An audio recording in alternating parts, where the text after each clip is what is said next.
കഴിഞ്ഞ ദിവസം എല്ലാവരെയും ഞെട്ടിച്ച ഒരു മരണവാർത്ത തന്നെയായിരുന്നു ശരിക്കും പറഞ്ഞാൽ മുംബൈയിൽ നടന്ന ഒരു പ്രൈവറ്റ് പ്ലെയിൻ അപകടം. മഹാരാഷ്ട്ര രാഷ്ട്രീയത്തെയും രാജ്യത്തെയും ഒരുപോലെ ഞെട്ടിച്ച ഒരു വിമാന അപകടം. ആ വിമാന അപകടത്തിൻ്റെ നടുക്കം ഇനിയും വിട്ടുമാറിയിട്ടില്ല. വിമാനത്തിൻ്റെ അവശിഷ്ടങ്ങൾക്കിടയിൽ ഒരു സംസ്ഥാനത്തിൻ്റെ തന്നെ ഉപമുഖ്യമന്ത്രിയും 4 മനുഷ്യജീവനുകളും എരിഞ്ഞടങ്ങിയപ്പോൾ അവശേഷിക്കുന്നത് ചില ഫോൺ വിളികളും തീരാത്ത കണ്ണീരും മാത്രമാണ്. ഇപ്പോൾ ആ നിലവിളിയും അവസാന ഓർമ്മകളും മാത്രമാണ് അവർക്ക് ഉള്ളത്. അതിൽ തന്നെയാണ് ഇപ്പോൾ പലരും ജീവിക്കുന്നത്.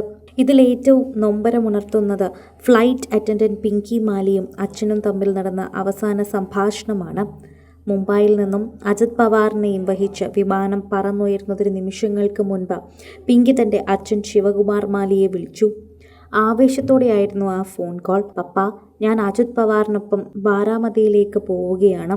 അദ്ദേഹം ഇവിടെ ഇറക്കിയ ശേഷം നന്ദേഡിയിലേക്ക് പോകും. നമുക്ക് നാളെ സംസാരിക്കാം എന്നായിരുന്നു മകൾ അച്ഛനെ വിളിച്ചു പറഞ്ഞത്. ജോലി തിരക്കിനിടയിൽ മകൾ നൽകിയ ഉറപ്പ് അച്ഛനും വിശ്വസിച്ചു. ശരി മോളെ, ജോലി കഴിഞ്ഞ് വരുമ്പോൾ നമുക്ക് സംസാരിക്കാം എന്ന് പറഞ്ഞ് അച്ഛൻ ഫോൺ വെച്ചു. എന്നാൽ പിറ്റേ ദിവസം അച്ഛൻ തേടിയെത്തിയത് മകളുടെ ഫോൺ വിളിയല്ല, പകരം ജീവനറ്റ ശരീരത്തിന്റെ വാർത്തയായിരുന്നു.